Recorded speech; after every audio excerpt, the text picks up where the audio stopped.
school, you'll be in high school. That's the normal progression of your educational life. And after high school, we also want you to go to college.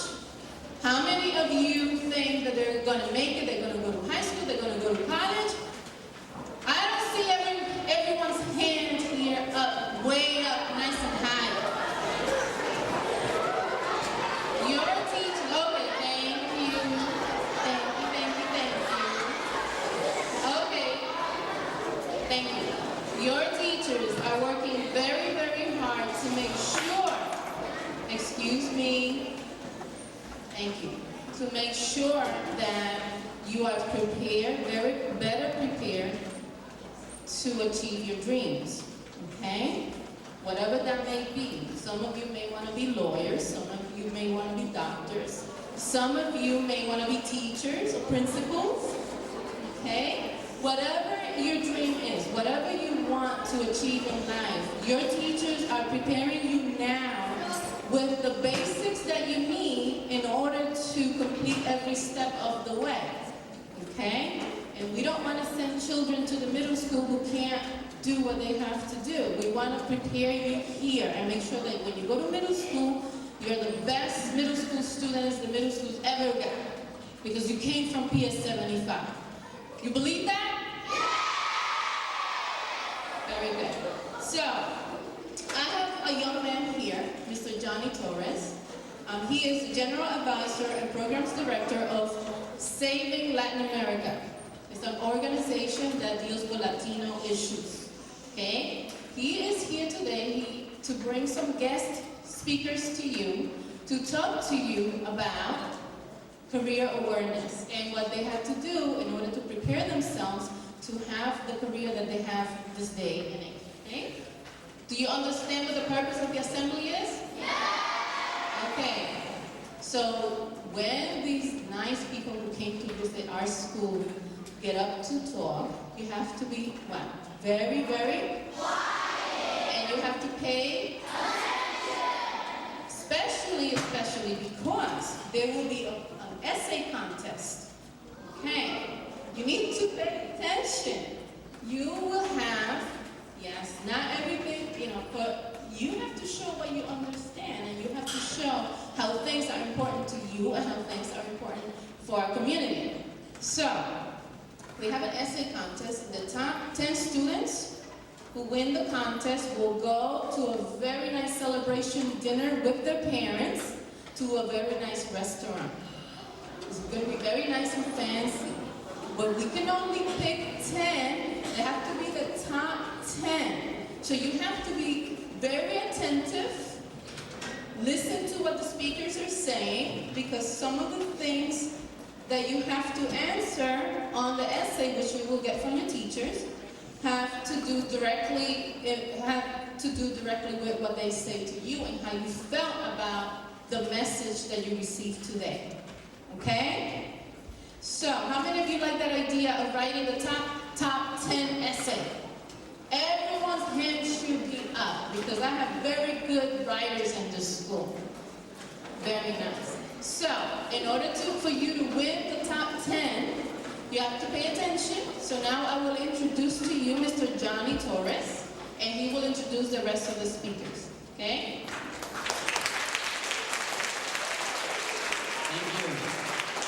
Thank you. Doesn't she look like a princess? Let's give her a big hand. A big hand for Princess Cruz. All right. Thank you. Good morning. How do you feel today? You feel fine, you feel wonderful, and let me tell you why. Next week, is it next week? Thanksgiving, right? My God, and we have so many things to thank God for. You are young, you're beautiful, you are intelligent, you're healthy, you come to a nice school, you have a beautiful cadre of teachers, and something else. Each and every one of you should thank God. You know why? Because each and every one of you is a genius. You may not believe this at first hand, you may not be aware of it, but each and every one of you is a genius. And you know what? You better believe it. Don't forget, you're creatures of God. And everything that God created was beautiful and wonderful. And you're wonderful beings. And you are also a genius. So, as geniuses, everything that you want to achieve in your lifetime, you can achieve. Put it this way. I was talking to a group of kids just like you once. And I told them, you are a genius. Each one of you is a genius. The little boy raised his hands. He says, sir, I'm not genius. I'm not doing well in math. Then I said to this little boy and to the audience, I said, okay, let me tell you a quick story. There was this little boy. He was born in Germany. And he was abnormal. He couldn't grow. He was not growing normally. He had difficulty learning to speak. He had difficulty growing. He had difficulties in learning. Despite the fact that they were German, the parents put him in a Catholic school. But the little kid did not excel. He did not learn, even in Catholic school. And everybody laughed at him. He was still having speech difficulties, and he still was not learning. So one day the school principal met with the parents of this little boy and told them, it's no use trying to teach your boy. Unfortunately, he doesn't have a learning capacity. You know who that little boy was? No, his name was Albert Stein. Albert Stein was diagnosed by the principal of his school as not having a learning capacity. Yes, you're a genius, and if you're not doing well in a certain subject like math or history, whatever it is, all it requires is a little more attention. If you pay attention to that particular subject that you're weak on, in no time at all you pick it up. So one of the things, we're going to be talking here about a lot of realities of life. See, at your age, you live in a world of fantasy. And nobody talks to you about the realities of life. But people try to, parents and your other family members around you, they try to discipline you and try to help you, guide you. But sometimes they don't tell you the realities of life like you're going to hear them today over here. One of them is that you are a genius. Another reality of life is that you must believe in yourself. You're very young, but you still have to develop that very strong belief in yourself. You have to believe that you're a genius, and you have to believe that you are capable of learning anything that you want to learn, and you have to believe that you are capable of achieving anything that you would like to achieve, anything that you set in mind. And this is what this program is all about. I represent this organization called Save Latin America, and the Reaching Our Dreams program. This conference is called Reaching Our Dreams. And the Reaching Our Dreams program, what we are doing is trying to help you understand the real value of education. You know what? It's very sad, but most Hispanics, more than 30% of Hispanics, boys and girls, are abandoning the school system without a high school diploma. And you know what? That is sad. Because they are geniuses like you. And then they get careless. And at your age, third graders, fourth graders, fifth graders, that's when you have to really start believing in yourself and believing in education. Believing that education is the most important thing that you could do as a young man as a young woman. Now, I'm going to cut my introduction short because we have a lady that's going to talk to you, and she's a lawyer, and she had a court case, and she's got her clients waiting in the court for her to come over here. While she comes over here and talk to you. Right now, you're going to pay close attention to what she's going to be telling you. See, the two speakers, their job is to share with you some of their life's experiences.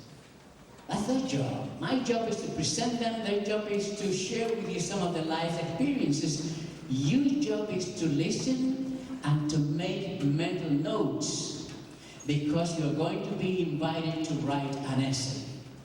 And yes, I noticed the reaction when your principal spoke to you earlier about an essay. And what I observed and what I heard let me know clearly that you are normal beings, because when we were your age, all the grown-ups are over here. When we were your age, we didn't like to write essays. But then we learned one thing. One of the realities of life is that you have to discipline yourself.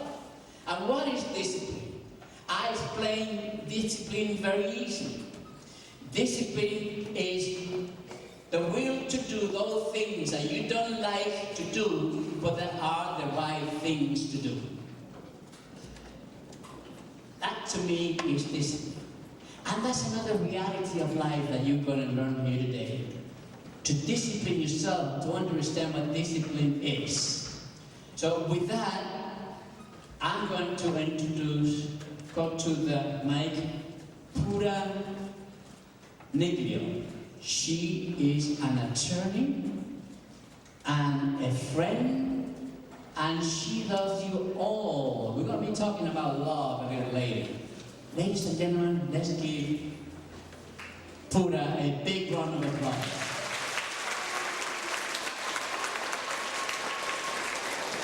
Hi, good morning.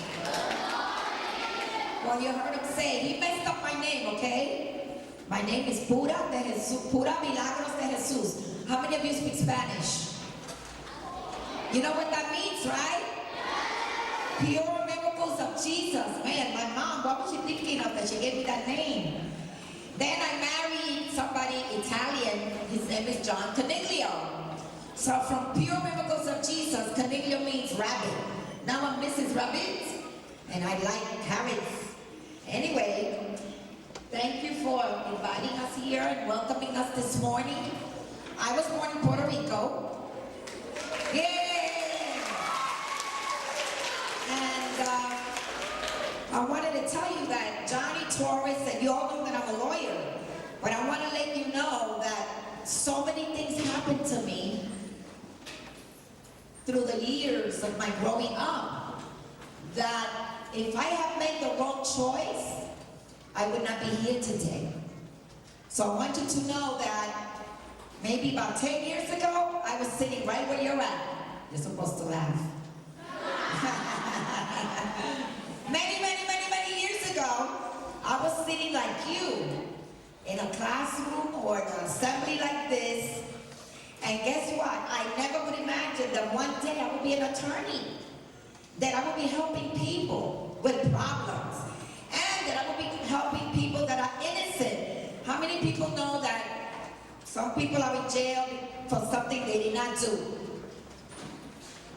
And how many of you, if you have a friend, or you have a brother, you have a sister, or a mother or brother who did do something and were accused, how many of you would want to do something about it? Exactly. So guess what? You know why you're a genius? You know why I'm a genius? Because I was created with a design and a purpose.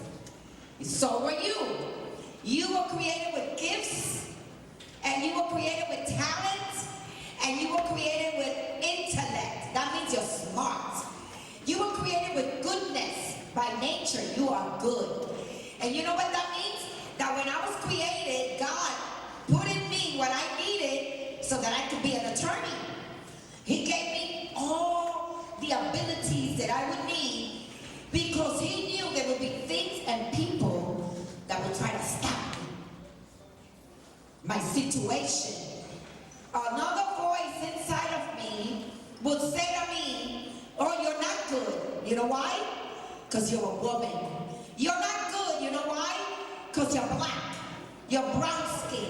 You're Puerto Rican. You're not good enough because you're short. But you know what I love? That God made up for my size and gave me a big mouth.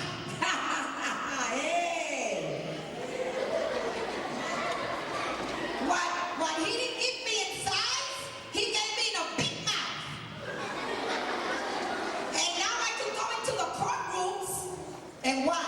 Use my big mouth to come against oppressors, to come against people that will want my client to go to jail when he didn't do it. And so there was a voice growing up because I grew up in Puerto Rico and then I came here and guess what? I didn't have a mommy and a daddy. And guess what? I grew up, how many know Martin Luther King Jr.? How many know what he fought for? Okay, well if I told you that I grew up during that time, and guess where I grew up? In the South Bronx, Fort Apache, the South Bronx, Simpson Street. It's near here, right? Yes. And you know what I saw? I saw my people, I saw black people, Hispanic people marching in front of the 41st precinct. And guess what I watched with my eyes as a 12-year-old, as a 10-year-old, as a 13-year-old? I would watch police officers with their nightstick beat them on the head.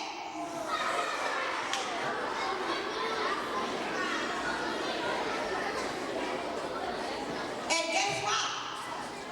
They have no power to help themselves. They had no power to fight the police officer. And as a little girl, you know how I felt? I felt very bad. I felt, oh my God, I feel helpless. I wish I could do something about that. It hurt me. And that little picture was what took me through those years. I used to remember seeing my people, and I used to grow up saying, I want to do something about that. Where are the people that will fight? Where are the people that will stand up with the poor? That will speak for the defenseless?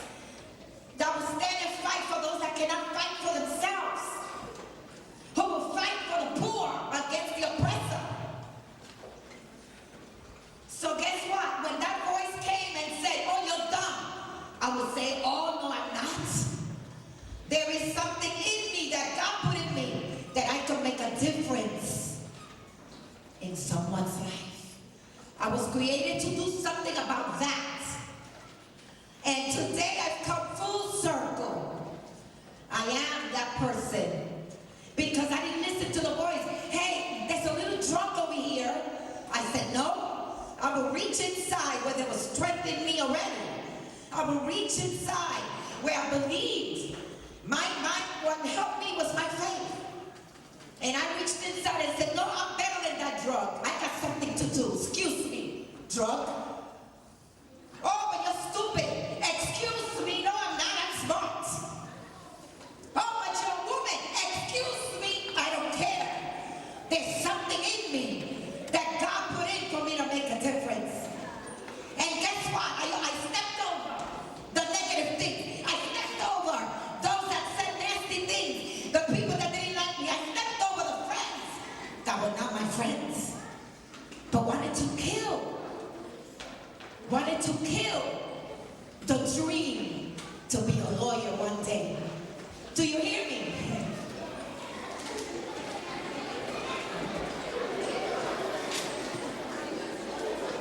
There will be things that will want to kill.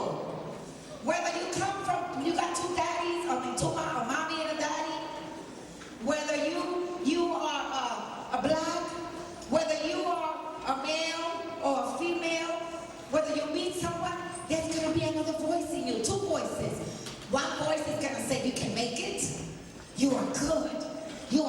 talented.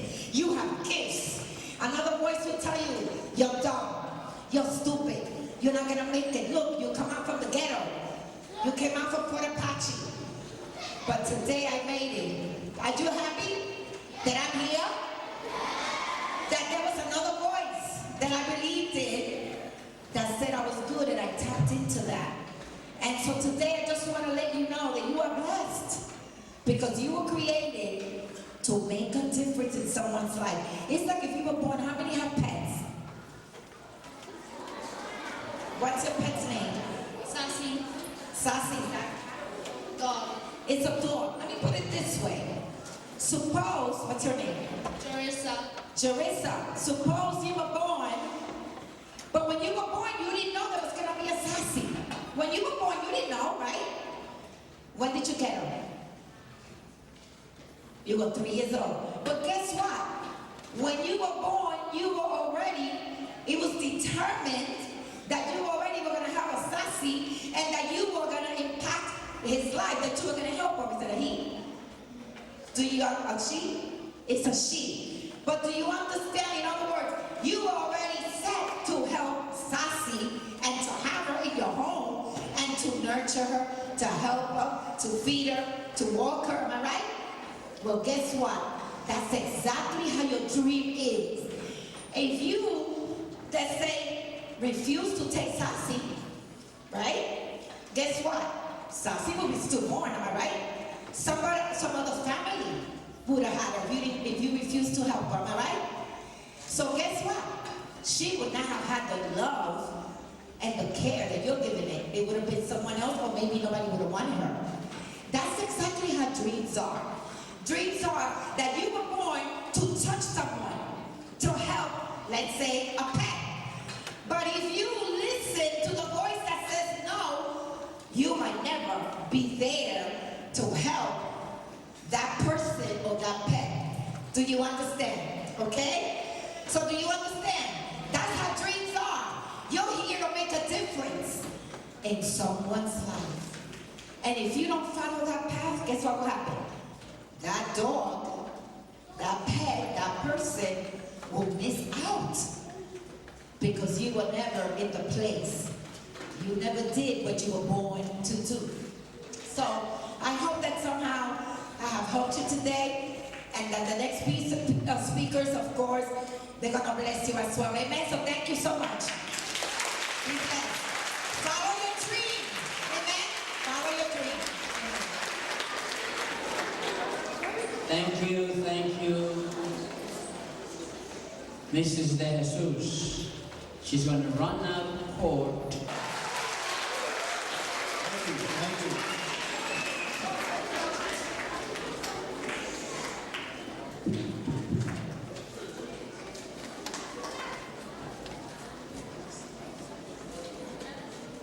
Good morning, everyone.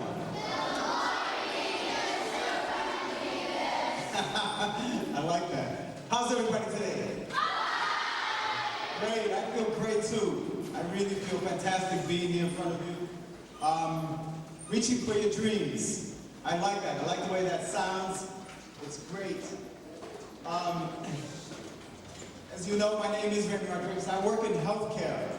And I work as a consultant. I work as an administrator. I work as an educator in healthcare. And I've done that in the Bronx for the last 8 or 9 years of my life. I have to put my glasses on. You know, when you get to a certain age, you need glasses, so I'm going to put my glasses on. Much better. Now I can see what I have over here.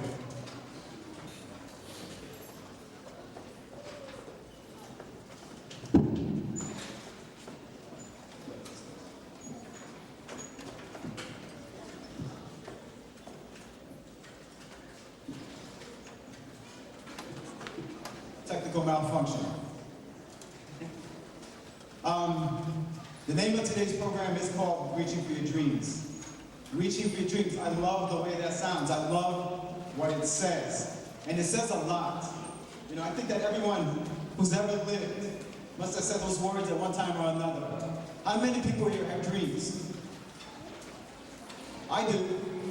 I still dream. I dream every day of my life. And I will continue to dream every day of my life until the day that I die. And everyone, you know, those words are filled with so much magic. They're forever. They're filled with hope. They're filled with humanity. And because they're spoken by people, and they're spoken by children, and they carry the weight of all those people and all those children.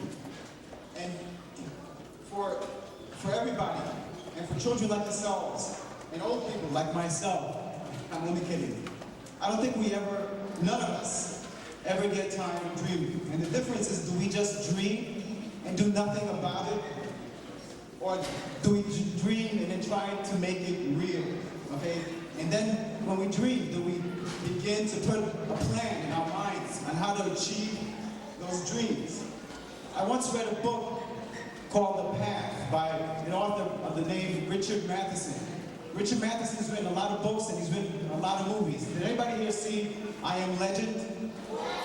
Okay, well Richard Matheson wrote I Am Legend with Will Smith, okay?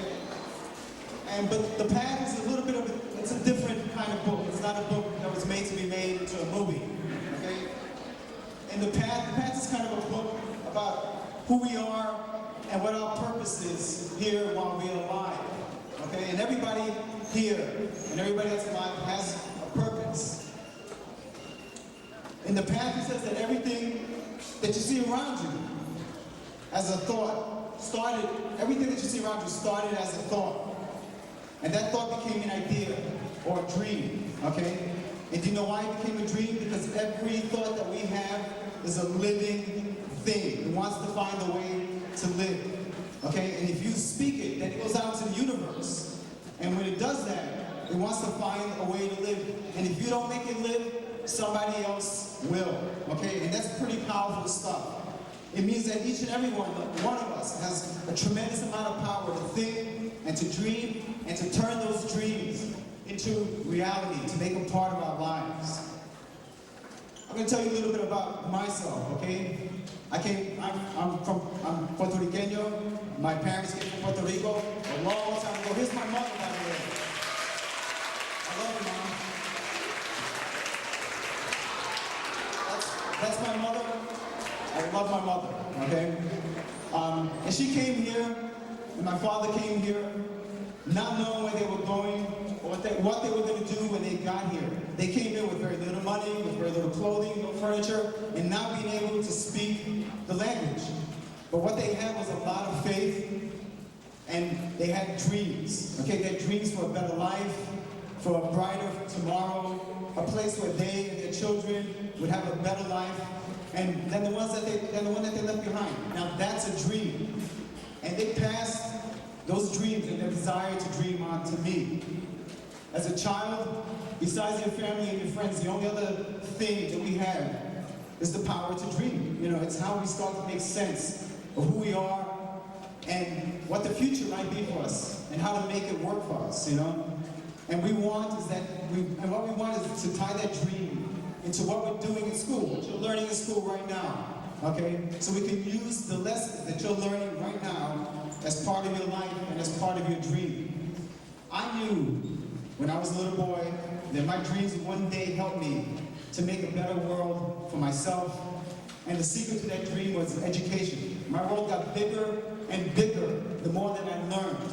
My dreams became more powerful the more that I learned. When I was a little boy, how many people here want to be an artist when they grow up? Well, when I was a little boy, I wanted to be an artist, and I spent all my days drawing everything that I could on paper, okay? And I even won a scholarship for art, okay? But I never became an artist, okay? Instead, I did other things. But I learned how to write when I was in high school. All of a sudden, I wanted to write. So I gave up painting and sketching, and I started to write. And I knew that I wanted to write because I had something to say. But saying it wasn't good enough. I needed to say it so that other people would understand and would be interested in what I was trying to say. And that they would understand my ideas and my dreams. I wanted to communicate, but I only do that because of education and through education. I'm here today before you to tell you that that was no accident. I didn't plan on talking today. Maybe, like Johnny says, you know, we're children of destiny, and maybe this was my destiny, and I accept that, and I love it, and I love being here in front of you, okay? But it doesn't matter, okay? I would say the same thing over and over and over again. My saving grace and yours will be reading, it'll be talking, it'll be listening, and education, and more education. That's right, because there's no substitute, all right? Today when I work in healthcare, I work as an administrator, an educator, and a consultant, like I said before. And if anyone wants to know what a consultant does, I'm gonna tell you, okay? People come to me for advice. They have a problem. You know, what do I do about this? Or what do I do about that? Or can you help me to do this better? So you see, I'm the man that other people come to for help. Doctors, hospitals, dentists, pharmacies, medical centers, all come to me for advice. And it just so happens that my expertise is in healthcare, okay? My health, your health, our health, the health of the people, especially the people in the Bronx and the Latino community, which I love, okay? I'm not a doctor, but I know a little something about diseases, about our people, and why it's important to be healthy. I could do, and all this I've learned from dreaming about the future, about myself, and what I could do to make a difference in the world when I came into the world, and this world that I learned to love, okay? Your dreams are important because they will help you to make a positive difference in your life and the life of somebody else. That's what dreams do. They help you and many other people to live, but not just live, to live better, to live stronger, to live happier, to live like you mean it, okay? To live with pride, to live like life counts, and that you make a difference, okay? To live like you love yourself. How many people here love themselves? Come on, all your hands should be up, okay?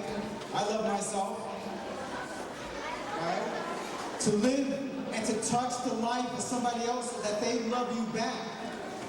And to live rich, to love the people who respect you and who know what you're worth. And to live like nobody else has ever lived before. That's what dreams do. That's your purpose. That's what I do, and I couldn't imagine my life any other way. I dream because I live, and I reach for my dreams because I live. In the dictionary, the word dream, the definition is to conceive of something in a remote kind of way. But there's nothing remote about dreaming, okay? It's your lifeline to another world. Dream. Dream big. Dream like your life depends on it, because it does. And don't be afraid, okay? Your dream will be a reality sometime for somebody, hopefully for yourself. But make it for yourself, okay? And use the tools that God gave you. Use your curiosity. Use your intelligence. Use your faith.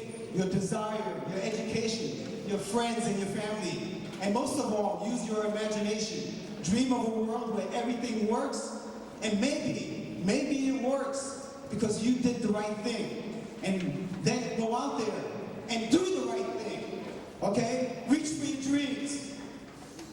Anyway, I love you guys, and reach for your dreams. Thank you.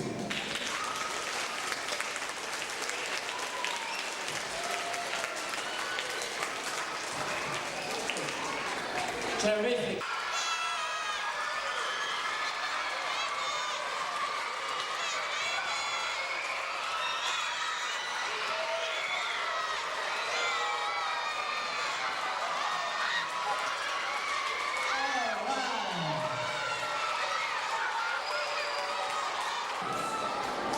Let me ask you a question. I want you to be very honest with me. How many of you have heard at one time or another, maybe at home, maybe in the streets, maybe with friends, how many of you have heard comments that are all together? Terrific. All right. Now let me tell you about this group of teachers. One time in their lives, some of them, not too long ago, was sitting exactly in the same grades that you were sitting. And then they wrote essays, men and women, in front of you, you teachers. Give them a big, big round of applause.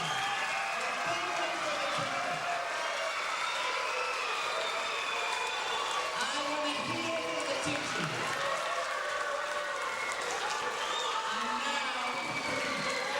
And now what you may stand and say along with me. Teachers, thank you for all you do for me. Teachers, thank you for all you do for me. Teachers, thank you for all you do for me. Teachers, thank you for all you do for me. Because let me tell you something else.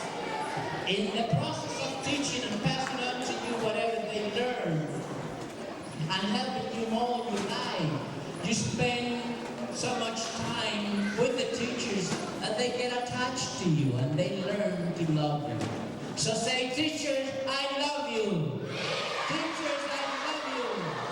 Teachers, I love you. Holler for the teachers. Another round of applause for the teachers. Very good. All right. Now, you may sit down. You may sit down. Thank you, teachers. Thank you. Thank you.